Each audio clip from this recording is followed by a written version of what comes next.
اعوذ باللہ من الشیطان الرجیم بسم اللہ الرحمن الرحیم برب الفلق، فلق کا نمودار ہونا، واضح ہونا، غالب ہونا، پھٹ جانا، چھا جانا بہت سے معنوں میں ہے۔ مثلا جس وقت دن نمودار ہو جائے، جس وقت ہجوم نمودار ہو جائے، جس وقت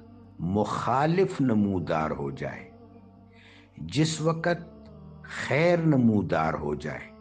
جس وقت شر نمودار ہو جائے، بڑا وسیع اسپیکٹرم ہے۔ جو کچھ سامنے آ جائے، اب جو کچھ سامنے آ جائے، جو کچھ رونما ہو جائے، اس میں شر کا بھی پہلو ہے، خیر کا بھی پہلو ہے۔ تو آیت میں بیک وقت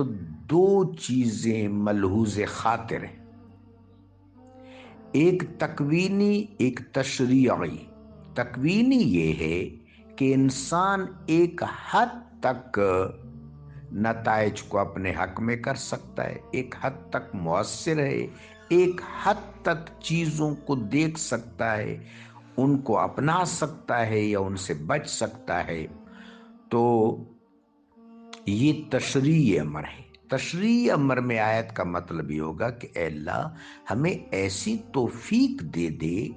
کہ جو کچھ سامنے آ گیا ہم اس کا خیر پالیں اور اس کے شر سے اپنے آپ کو محفوظ رکھ لیں۔ تکوینی طور پر اس آیت میں یہ مانیے کہ اللہ ہم کما حقہ قادر نہیں ہیں، ہمیں یہ جو بھی رونمائی ہے، جو بھی تفلیق ہے، اس تفلیق کا خیر ہمیں عطا فرما اور اس کے شر سے محفوظ فرما۔ یہ بیک وقت دعا بھی ہے اور دوا بھی ہے۔ دوا کے لیے اللہ تبارک و تعالیٰ، تدبیر کے لیے اللہ تبارک و تعالیٰ نے ہمیں تشریعی اور توفیقی اختیار دیا ہے۔ تو وہاں ہمارے لیے عمل کا پہلو ہے کہ جو کچھ سامنے آ گیا ہم نے اس کو فیس کس طرح کرنا ہے اور اس کنفرنٹیشن کو ہینڈل کس طرح کرنا ہے، اور تکوینی طور پر اپنے رب سے طاقت اور دعا مانگنی ہے، چونکہ اصل اختیار اس کے پاس ہے۔ من شر ما خلق، جتنی بھی مخلوق ہے اللہ نے تو سب کو خیر پر پیدا کیا ہے، لیکن ان چیزوں میں، ان کے استعمال میں شر بھی بعض اوقات رونما ہو جاتا ہے۔ انسان خیر پر ہے، لیکن اگر انسان ہرس، ہوس اور ظلم اور شہوت کے راستے پر چلا جائے تو وہ دوسروں کا نقصان کر سکتا ہے۔ ایسی صورت میں ان کے شر سے بچنے کی تدبیر بھی کرنی ہے اور اللہ سے حفاظت بھی مانگنی ہے۔ بعین ہی باقی مخلوقات بھی ہیں، ان میں جانوروں میں خیر کا بھی پہلو ہے۔ مثلا ایک اونٹ ہے، اس پر ہم سواری کر سکتے ہیں، اس پر سامان لاد سکتے ہیں، اس کا دودھ پیا جا سکتا ہے، اس کا گوشت کھایا جا سکتا ہے، لیکن یہی اونٹ اگر بچوں کو یا بڑوں کو لات مار دے تو اس صورت میں وہ زخمی ہو سکتا ہے، ان کا نقصان ہو سکتا ہے۔ ہر چیز میں کسی درجے پر، اعلیٰ درجے پر تو خیر کا پہلو ہے، لیکن کسی سفلی درجے میں شر کا پہلو ہے۔ تو وہاں سے، اس سے، شر کے پہلو سے بچنے کی تدبیر بھی کرنی ہے، جہاں تک انسان کو اللہ تبارک و تعالیٰ نے توفیقی اختیار دیا ہے، اور اللہ کی پناہ میں بھی آنا ہے، چونکہ اصل طاقت تو اللہ کے پاس ہے۔ وَمِن شَرِّ غَاسِقٍ إِذَا وَقَبَ، غاسقن کا ایک مطلب نہیں ہے، غاسقٍ إِذَا وَقَبَ اندھیرا جب چھا جائے، ایک معنی یہ ہے۔ ایک معنی یہ ہے کہ کوئی بھی برا جذبہ جو انسان پر مسلط ہو جائے،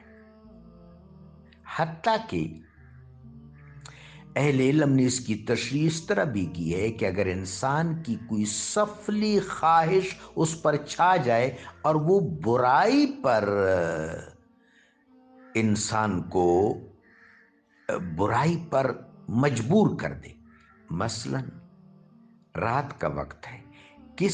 کسی پر کوئی بھی سفلی جذبہ چاہ گیا ہے، دن کا وقت ہے، اس پر کوئی بھی سفلی جذبہ چھا گیا، حکمران پر ظلم کا جذبہ چھا گیا ہے، قاضی پر غیر منصفی کا جذبہ چھا گیا ہے، کسی دکاندار پر خیانت کا جذبہ چھا گیا ہے، کسی افسر پر بدعنوانی کا جذبہ چھا گیا ہے، کسی عام آدمی پر شہوت کا جذبہ چھا گیا ہے، تو اس کو بھی غاسق کہتے ہیں۔ غاسق بڑا وسیع لفظ ہے کہ جس وقت اس طرح کے سفلی اور نامساعد حالات آ جائیں تو اے اللہ تبارک و تعالی ہم اس کے شر سے تیرے پناہ میں آتے ہیں، ہم خیر کی طرف آتے ہیں تاکہ ہم بحیثیت انسان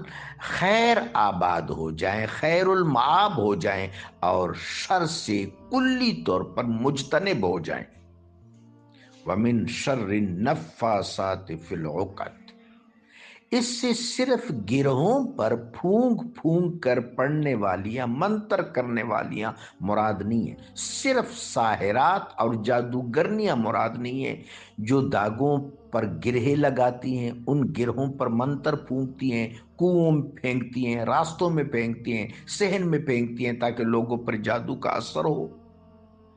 ایک مطلب تو یہ ہے، لیکن یہ وسیع تر مفہوم میں ہے کہ ہر وہ خاتون جو شر کے راستے پر جائے، مثلا وہ خاتون جو چغلی کرے اور لوگوں کو لڑا دے، وہ خاتون جو میاں بیوی کے تعلقات خراب کرے، وہ خاتون جو اپنے بچوں کی صحیح تربیت اور پرورش نہ کرے، ان کو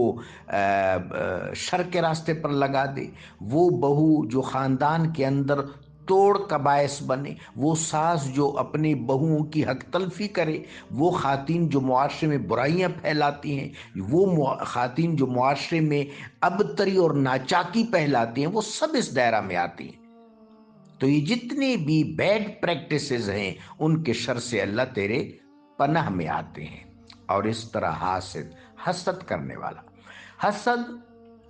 جب تک دل میں ہے تو حاسد کو جلا رہا ہے، اس سے باہر تو کوئی نقصان نہیں، لیکن اگر حاسد اپنے اس دل کے حسد کو ظاہر میں رونما کر دے، مثلا ایک شہری ریاست کے ساتھ حسد کرے، اس کا نقصان کرے، ایک افسر اپنے محکمے کے ساتھ حسد کرے، اس کا نقصان کرے،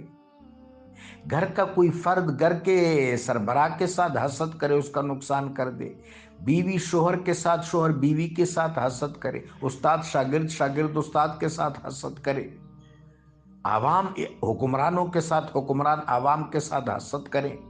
اس طرح کوئی بھی شخص اگر حسد کو عملی زندگی میں پریکٹائز کرے گا تو اس کے نہایت ہی مضر اثرات رونما ہوں گے۔ یہ حسد چل رہا ہے، کبھی ایک جلوس، کبھی دوسرا جلوس، کبھی فلاں کو قتل کرو، کبھی راستہ بند کر دو، کبھی دکان لوٹ لو، کبھی پیٹرول پمپ کو آگ لگا دو، یہ سارا حسد چل رہا ہے۔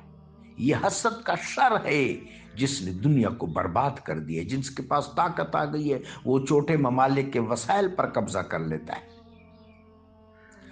اور جس کے پاس طاقت نہیں ہے وہ ہیلہ سازی اختیار کرتا ہے۔ یہ ساری حسد کی کارفرمائیاں ہیں۔ تو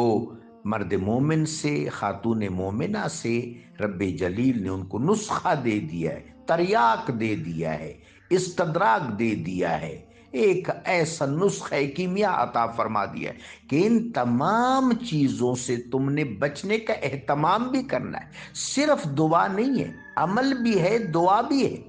یعنی سب سے پہلے تم نے تدبیر ملحوظ خاطر رکھنی ہے، ذریعہ استعمال کرنا ہے، عمل استعمال کرنا ہے، جستجو کرنی ہے، اپنی حکمت اور تدبیر کو جو اللہ نے تمہیں مرحمت فرمائی ہے، عطائی طور پر، القائی طور پر، توفیقی طور پر، اختیاری طور پر، اعتباری و امکانی طور پر اس کو بروئے کار لانا ہے۔ ان تمام شرور سے، ان تمام شرور سے بچنا ہے، اور ایک حد تک جہاں تک تم مکلف ہو اپنا کام کرو، پھر ہم تمہاری تدبیر میں اپنی برکت ڈالیں گے اور تم کامیاب و کامران ہو جاؤ گے اور ان شرور سے محفوظ و مامون ہو جاؤ گے۔ تو یہ کتنا بڑا پریکٹیکل پروگرام ہے کہ جس میں محنت اور جد و جہد بھی کرنی ہے شرور سے بچنے کے لیے، اور اللہ تبارک و تعالیٰ کی نصرت اور مدد بھی مانگنی ہے۔ جب انسان اپنا تشریعی فریضہ پورا کرے گا تو اللہ تبارک و تعالیٰ تکوینی طور پر اس کو اپنی نصرت سے اور اپنی اعانت سے ضرور نوازے گا۔ تو یہ تو بہت بڑا پروگرام ہے، یہ صرف دعا تو نہیں ہے۔ اور ان آیات کے تراجم بہت زیادہ ہیں، ہمارے ترجمے تو ایک حد تک ہے نا، ہمارے ترجمے تو ایک حد تک